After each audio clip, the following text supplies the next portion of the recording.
Hi guys, my name's Seb Tudor, I'm the man on the Silver Mountain, and welcome back. Now today I wanted to talk about something that I've kind of touched on a few different places and given reasons for in various ways, but I wanted to touch on it again because I wanted to give you guys just a little list of things that are really great that come out of gaming. Because I've talked about why I play games and why I play games on the channel and why I try and talk about them the way that I talk about them, why I touch in on the games that I actually touch in on. But there are specific advantages that have been identified in numerous places that are just great. They're useful. They are things that if more people took advantage of, then it would only ever help. But there's still a lot of stigma around gaming. There's still all this controversy around it. There are people complaining and flipping out over the smallest things for no reason, regardless of what the game is.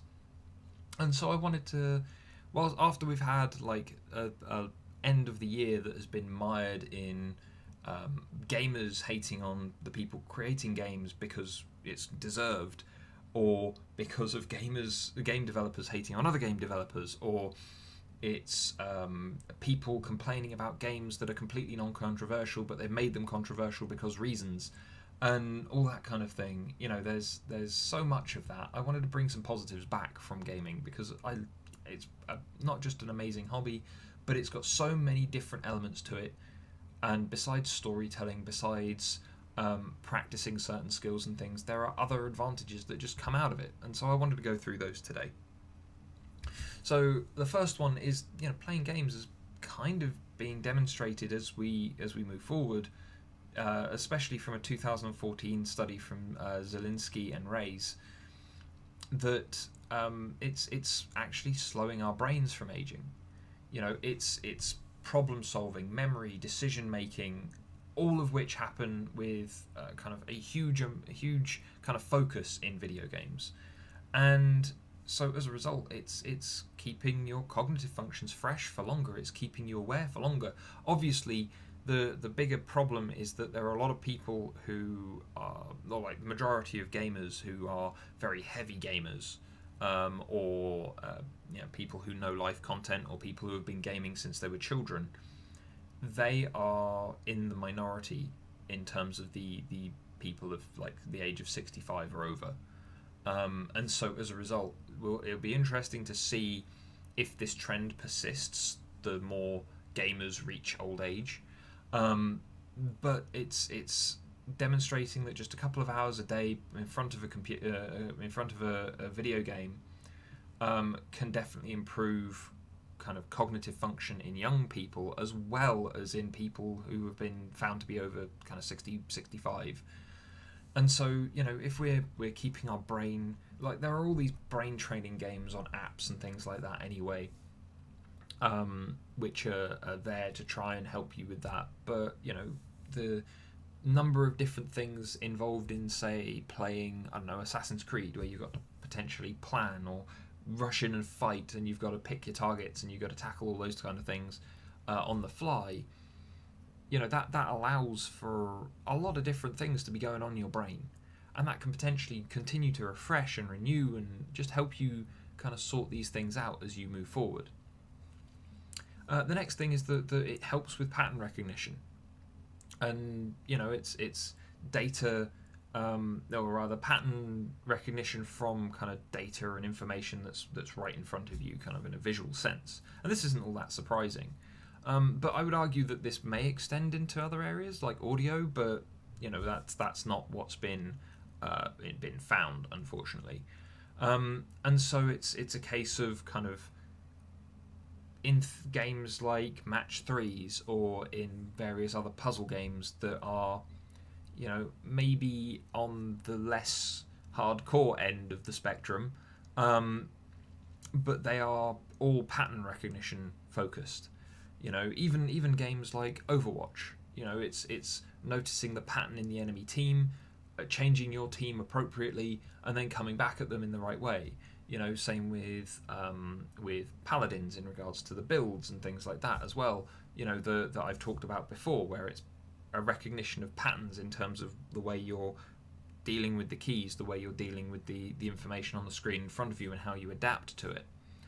And we gaming has been demonstrated to kind of promote those abilities.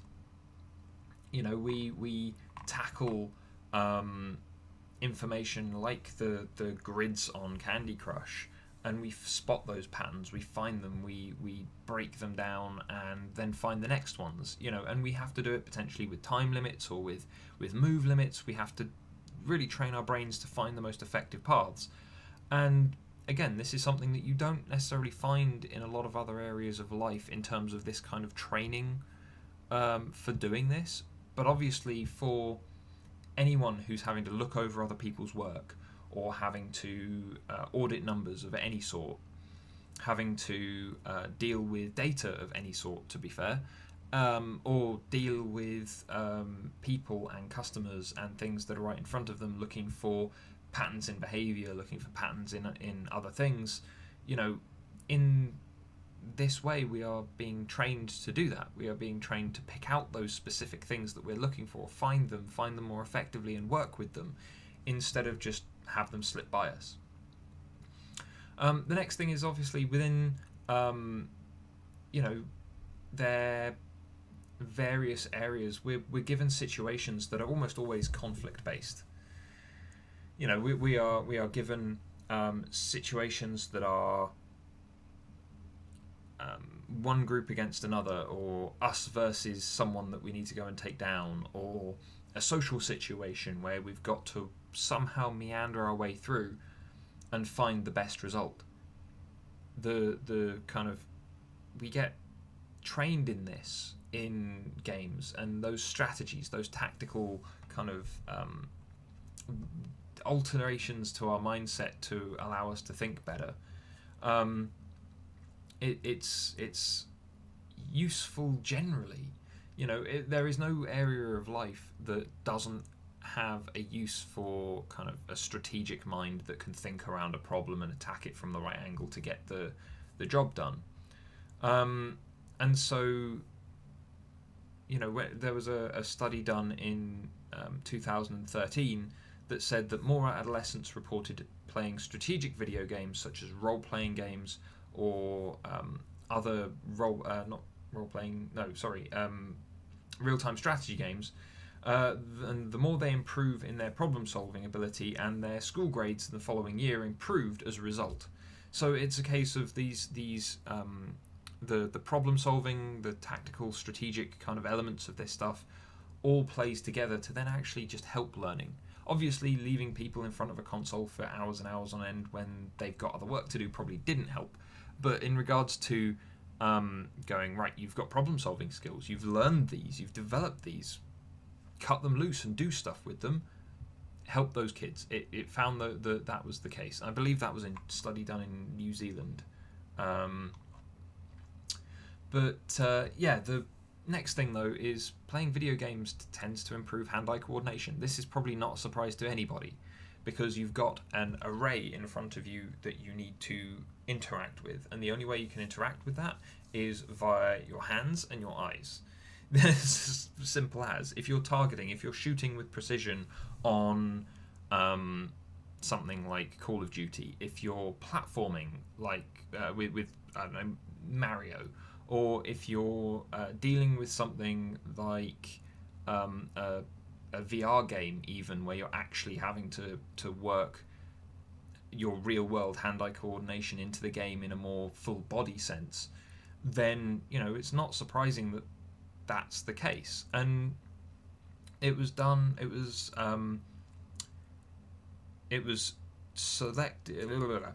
found in a study that was done by Rosa Jr. et al. That they tested surgeons on accuracy of an incision during a laparoscopic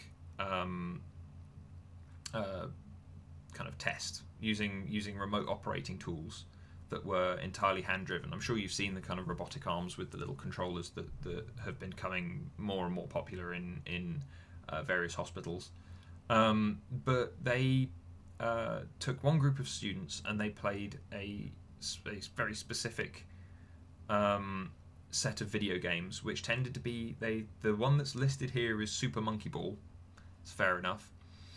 And they got them to play a couple of hours of that each week, and then they made a far more accurate and quicker cut than those that hadn't played the video game. So they're, even in people who are potentially not gamers at all, who were surgeons before this, they benefited from engaging with a gaming system, with a gaming situation, just to train their skills effectively, and it was doing it in a very easy to handle way that wasn't particularly stressful. It's one of these things that stands out again and again and again around these kind of things, where it's like, yeah, there are real world applications for the things that you learn through play.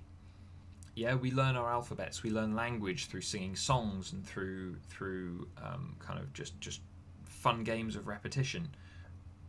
We learn things like kind of basic mathematics and basic science through games and through exploration and through fun and running around. But then after a point, that just drops and that's ignored.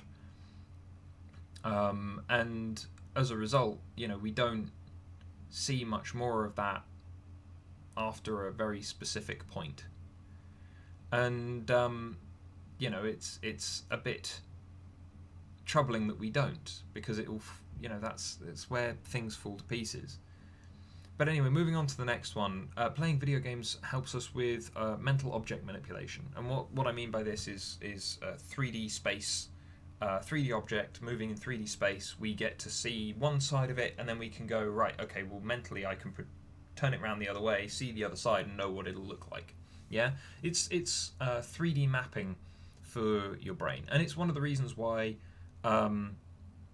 kind of people who are fairly good navigators tend to have quite good kind of spatial awareness for these kind of things as well, because it's a case of, right, well, I can look at this, project that into a 3D image in my head, and I know which way I need to traverse it.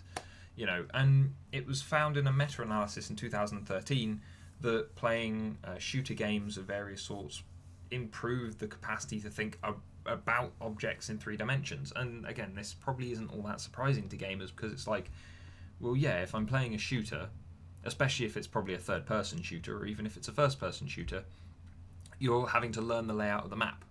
You're having to learn, especially in a PvP mode, you're having to consider where the enemies are, ranges, the way that your weapons work, and you're going to have to mentally, on the fly, work out how you're going to tackle these situations.